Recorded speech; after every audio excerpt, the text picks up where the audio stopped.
Okay, next speaker is David Wood. Thank you. Thanks. And thanks, Pete, for introducing the MCR. It saves me some time. I built a database, compiled a database for basically every mafic rock that I could find in the Midcontinent Rift. And you can see the list that I prepared on the left. There's a lot of rock up there. 12 deposits, over 12 deposits, 5 major dike swarms, major sill complexes, gabbroic, many gabbroic to ultramafic intrusions, and at least 6 basalt packages. So I put all of this data into a database, and I've compared it to the mineral deposits. And that's what I want to take you through. So in order to make a classification, of course, you need a lot of data, but I'm using incompatible trace elements so that I can combine both intrusions and basalts to create the classification. And some of the requirements for that are, we need some robust diagrams that can discriminate between the units, create distinct sample clusters. And once I've got that, so I'll show that to you quickly. Once I've got that, then we can look at some other features with the data, such as crustal contamination, mantle source, and depth of partial melting. And then we can look at some spatial and temporal variations for that. So that's the objective here. First of all, we can't do anything without the data. Data 19 sources here, mostly grad students of Pete Hollings and Jim Miller, and data by myself, and also Peter Lightfoot and Reed Keys, major contributors to this. Putting the data onto some really cool space shuttle radar digital elevation maps that my son created. I started with 2,800 samples, took them through various filter procedures, QA/QC, made sure everything was mafic. And now I've got about just over 1,900 samples from 65 units. So that's on the left is a fantastic diagram for classifying rare earth elements. It's basically rare earth element data.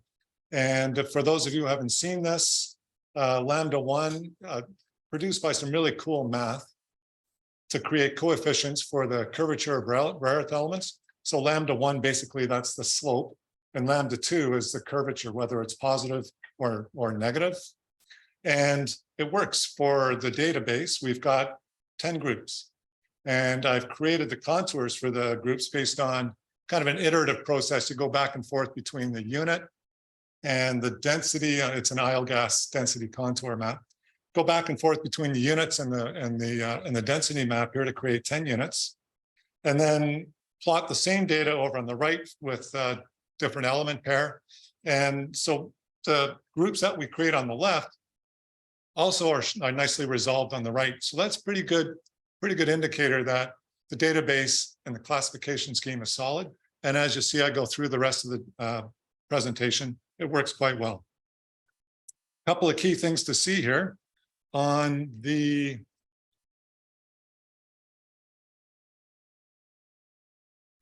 lower right, down with the Ocean Island basalts, see that linear arrangement? That's clinopyroxene fractionation. The plotting of basal oscillar volcanic unit, for example, clinopyroxene ferric, and then these trends that you see would be single intrusions. I believe this is the Thunder intrusion down here. Quito is up here, etc. So that's characteristic of group number 1. Another important feature is this dashed line. So it's almost as if there's 2 parts to this diagram, the lower right and the upper left. That's an important feature, and I'll explain that. I think I have an explanation for that. That's what it looks like on the map of Lake Superior. Some of you have a favorite intrusion or whatever. We don't have to go into that. I'm just showing you the distribution of the samples, distribution of the ore deposits of the mineralized zones relative to these groupings. Basically, Duluth Complex, Tamarack, Eagle, Crystal Lake Gabbro, etc. are associated with group 2. Things that Peter was just showing, Current Lake, Thunder, Quito, Bovine intrusion are group 1. Group 7 is the Marathon deposit, and group 8 is the Geordie Lake deposit. Group 7 and 8 are they're special.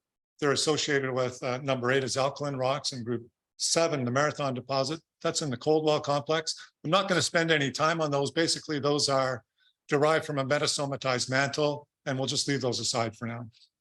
The Eagle down here, you can see most of the sulfides are associated with this melagabbro and melatroctolite, and there's some feldspathic peridotite, and I got an explanation for this as well. We'll get to that. Now that we know that the sulfides are associated with 2 of the groups, 4 of the groups if you include metasomatism, what else can we tell from the mafic rocks? So we've got a couple of proxy diagrams, thorium, niobium, and from Pierce 2008. These diagrams were created for oceanic basalts, but they're also quite useful for the continental basalts because we can look at things like contamination. So for example, if we plot groups 3, 4, and 10, they all lie in that straight line, almost a straight line above the mantle array.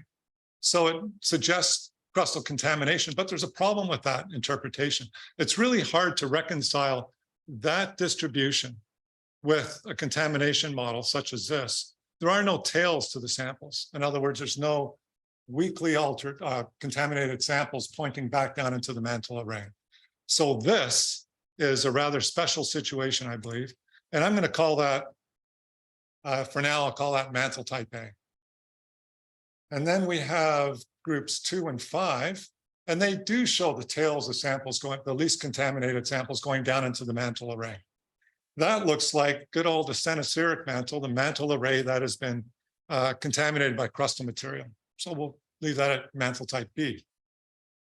Then we have group 1, which lies at the high niobium and terbium end, and they're along the upper margin of the mantle array. And that's the Thunder and Current Lake, etc. And then the last diagram, mantle C, and then the last, oh, wait, I'm going to go back to this. So there's another feature of these, group 1, and that's a really high gadolinium to terbium ratio, 3, 4, 5, really high ratios. Also a negative zirconium anomaly.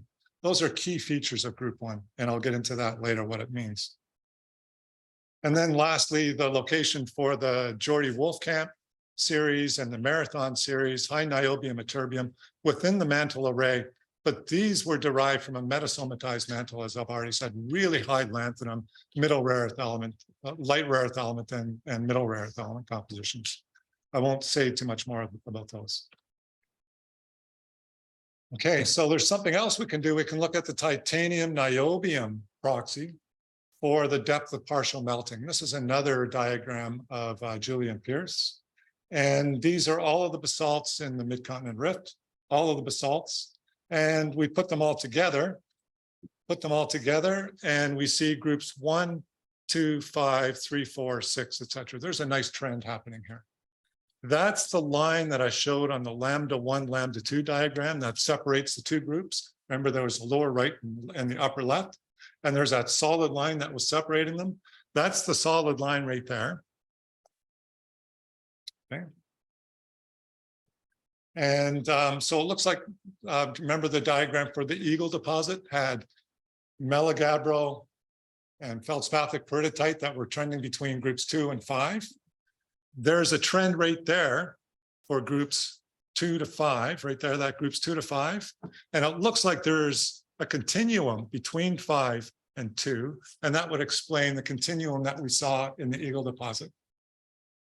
That mixing, or that, not mixing, it's not 2 magmas that are mixing, but rather 2 magmas that are flowing up at the same time. There's an interaction here. It's either 2 separate magmas or 1 magma interacting with something else to create the blend. And that seems to explain the trend for Mamain's Point lower group. And that same relationship was described by Steve Shirey in '97 using neodymium and osmium isotopes. The plume sample that he used was Siemens Creek, which is group 1. And then these are samples from the lower Mamain's Point. So even there, he's describing mixing or interaction between 2 magma sources. There's another diagram that Julian Pierce just released a few years ago with Richard Ernst and others. And this is for continental large igneous provinces. And it's a great diagram because we start with SCLM, which is, you see, I've subduction modified lithospheric mantle. And these are basically all of the continental large igneous provinces. Go away. And then he's divided it into different arrays. Array 1 would be all plume. Array 2 would be samples within the subduction modified lithospheric mantle. So that would be the source for basalts along array 2.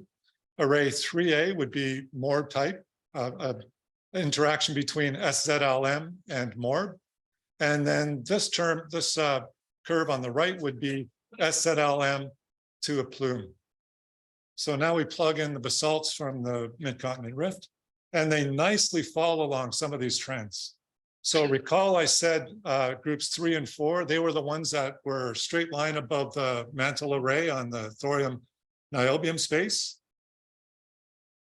So instead of crustally contaminated magma generated in the mantle array, those melts, this suggests that those melts were derived from subduction modified lithospheric mantle. In other words, there's a lot of material, crustal material down into the mantle.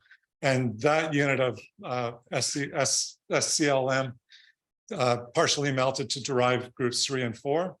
Groups 1 and 5 fall along the plume array. Groups 2 sits in the transition zone between well, we could assume that's to be just normal asthenospheric mantle interacting with SZLM. Where are the mineralization? The mineralization that Pete described, the Thunder Bay North, etc., Haystack, Bovine, all sit within groups 1. Everything else, Crystal Lake, Duluth, sits within group 2. Okay. Now we can attach those names. I'm going to attach those mantle names to the lambda 1, lambda 2 diagram. So that's a geochemical organization of these mantle sources. We can do temporal associations here. This is a nice diagram created by Jim Miller in which he's looking at epsilon neodymium, abundances of, I got to make this go away here.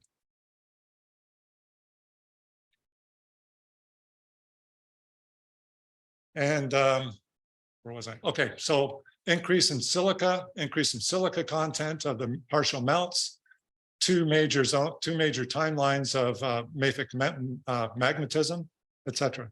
So now where do the rock types show up?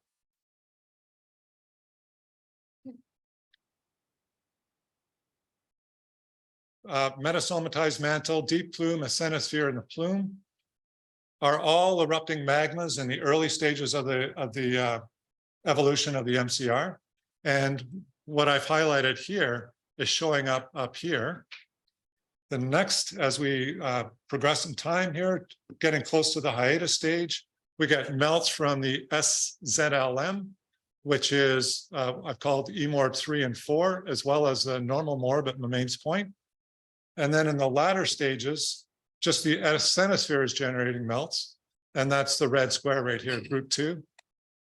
Okay, so that's temporal relationships for the rift. Spatially, again, we can attach those names onto the sample locations. And so this is a pretty good spatial distribution of mantle source for the magma types. As an example, just look down here at the Osler group here, group of islands, the Osler volcanic group. The bottom is here with deep plume type basalt that was derived from the deep plume. And as we go up in the sequence, we're getting groups 3 and 4, as well as the asthenosphere related melts. If we draw polygons around these types, 2 minutes, almost done. We draw polygons around these and simplify the polygons. We can see there's a zonation in the MCR with the deep plume in the center going outwards to asthenosphere. So we got zonation. This would be the center of the plume. The partial melting of the subduction modified lithospheric mantle is only happening above the plume. We've got metasomatism in the northeast. We're looking at risk settings for some of the key outcrops. Risk settings for mineralized intrusions. So we've got defined pretty good distribution relative to the plume. So that's it. In conclusion, what I've done here is I've linked mantle sources to mafic rock domains. There's a zone distribution from the plume center outwards in the rift. All of this is a reasonable hypothesis, I think. It's a reasonable hypothesis to be tested with isotopic systems. I haven't done that yet. So thanks.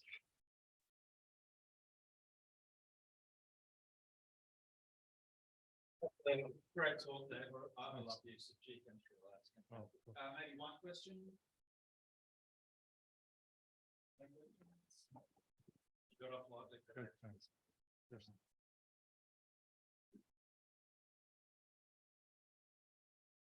It's not what I wanted to do. Maybe getting the next.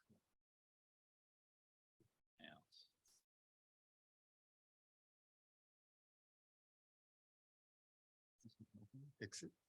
Like that. This thing comes up here.